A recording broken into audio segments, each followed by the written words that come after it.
আজকে আপনার দাদাভাই নদীর বাঁশপাতা মাছ নিয়ে এসেছে। এই মাছটাকে বাছা যতটাই সহজ ততটাই কঠিন। এই মাছটার পুরো ছালটাকে ছাড়িয়ে নিতে হয়, তারপরে কাটতে হয়। ছালটাকে ছাড়িয়ে নিলে আর একটাও আঁশ থাকে না।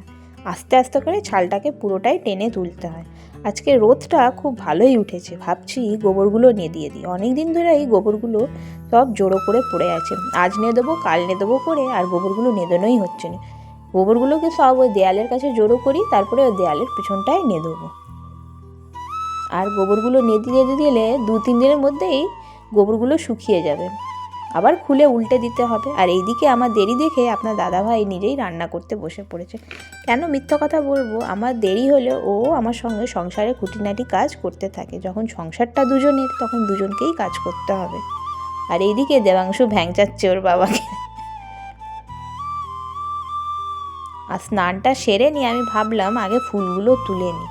এদিকে আমাদের জবা গাছের ডালগুলো দেখুন মাঝখান থেকে পুরো ফ্যাকড়া হয়ে ভেঙে যাচ্ছে। ডালগুলো পুরোটাই ছেঁটে দিতে হবে, সব পুকুরের দিকে হেলে গেছে।